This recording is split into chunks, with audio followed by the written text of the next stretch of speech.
You're tuning into Black and White Sports on YouTube. The no-holds-barred truth on sports.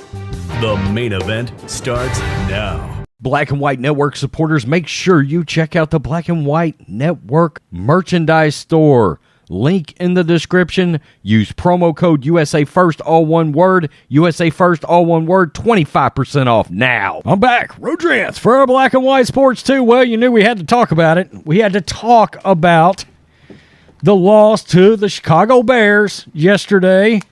As we know, the 49ers have chosen to move on to Trey Lance.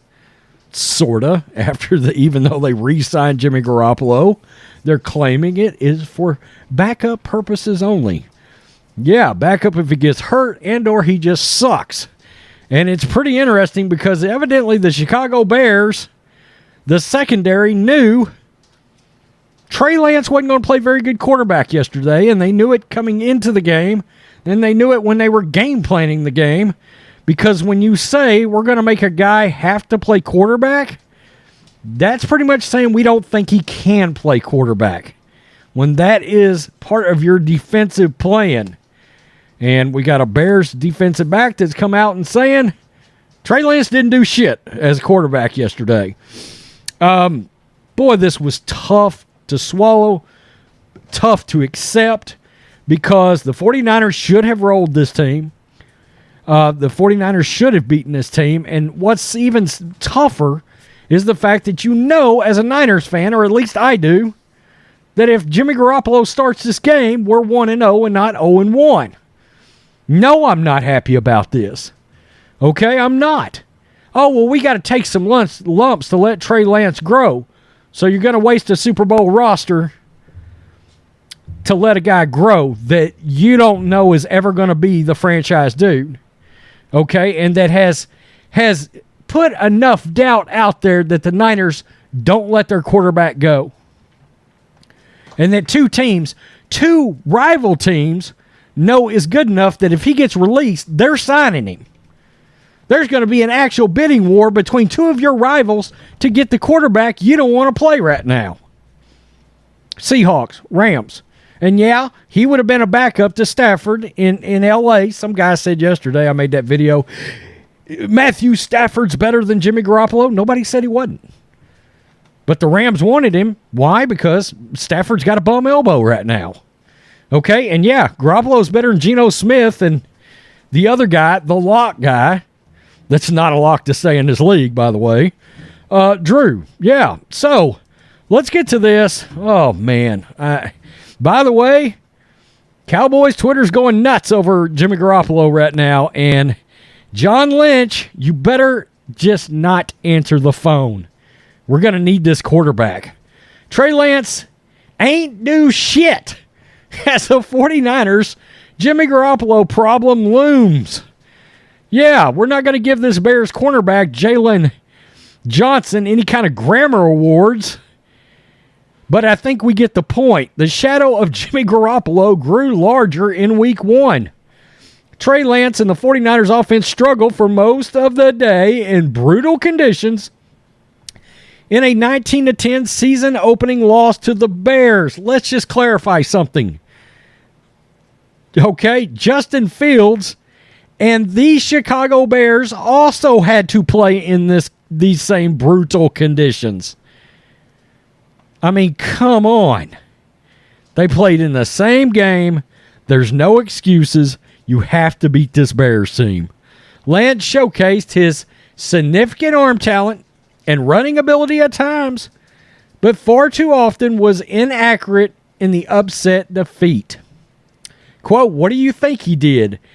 Let me just straighten this up a little bit for him. What you think he did?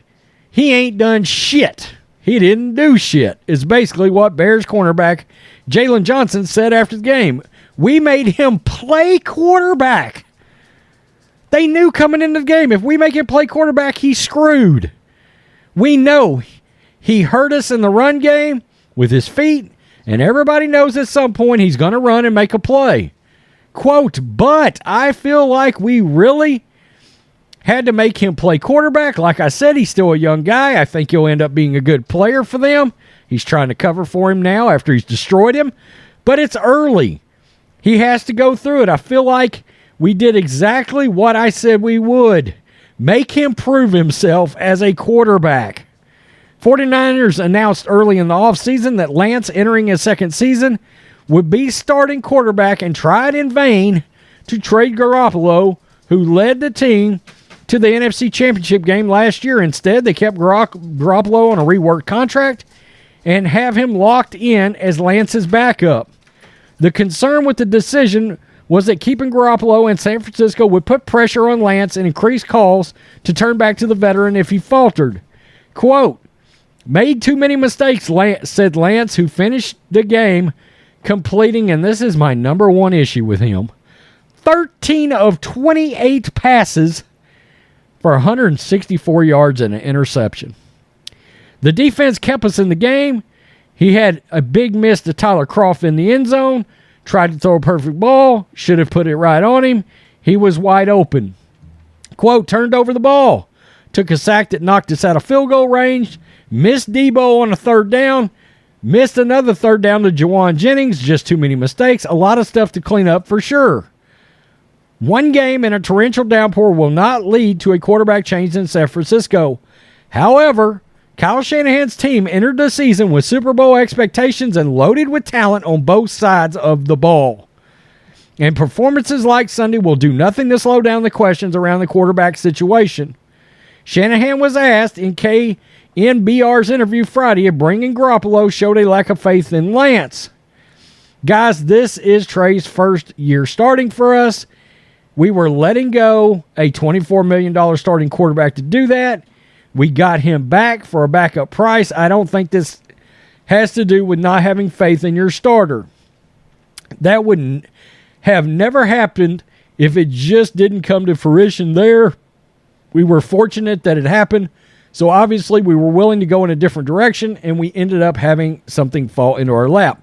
And the one thing I always want to try to clear up here, or thing we should never forget, is the fact that, honest to God, they had a couple of trades lined up for Garoppolo, and then Jimmy all of a sudden got his shoulder operated on out of nowhere.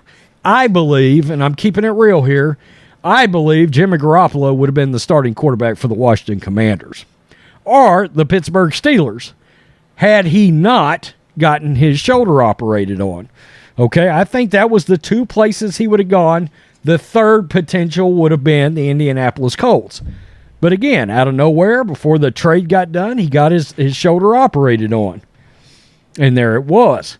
Man, my issue is here we had a game right out there on a platter, on a table for us to take. We have got to have these kind of games. Look, guys, I don't want a 9-8 season with a team that should go 12-5. Do you? I mean, I'm just wondering. Wow, and I do have a fear that maybe, the Cowboys offer a third all of a sudden with the condition that it could turn into a second if Garoppolo goes to the Cowboys and starts 8 to 10 games. Oh, he started 8 to 10 games. It turns into a second. I understand. That's true draft value. Okay, and generally I would say under the circumstances, flip Jimmy. But that's if our quarterback situation is better than this. And my biggest issue with all of this is Kyle Shanahan's got a very quarterback-friendly offense here. Okay, I mean, I've got it pulled up. I can just tell you.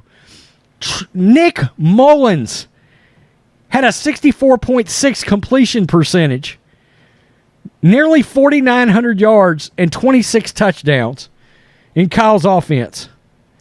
Okay, I got to be real with you, and that is in 17 games started. Okay, now he threw too many interceptions, but yeah, his completion percentage was pro quarterback-like.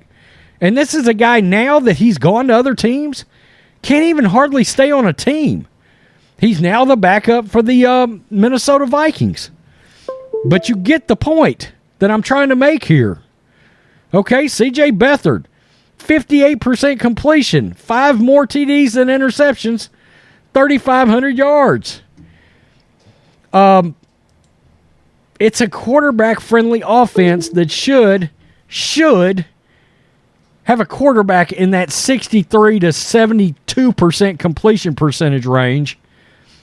And all I can think of is throughout the history of time with quarterbacks, I can only think of one that greatly changed the narrative on his accuracy. And in my opinion, he is an outlier. A complete outlier, because now the kid is a superstar. And that's Josh Allen. Okay, he had that terrible completion percentage, and now it's really damn good. I think Brian Daboll had a lot to do with that. All right? But historically, throughout time, if you go back and look at starting quarterbacks as rookies, second year, third year, when their completion percentage ain't great, historically, it doesn't get very much better. All right? You know who Trey Lance reminds me of? A more athletic, faster Jordan Love. I don't think Jordan Love's ever going to be anything other than a backup quarterback in the NFL. There you go. It is what it is. Tell me what you think, Black and White Sports 2 fans. The Niners let one get away. The Bears make Trey Lance play quarterback because we don't think he can. I hope they're wrong, but yikes. That's not what you want to hear. I mean, good Lord. Do you think any team, when Patrick Mahomes sauntered out there in his second year, said, we hope to make Patrick Mahomes play quarterback because when we... No, they ain't going to say that, because if we did, he'd put 4 touchdowns on our ass. Through the air, throwing the ball. Yikes. Peace. I'm out. Till next. Thanks for watching the show. Be sure to like, comment, and subscribe. Be sure to tune in next time on Black and White Sports.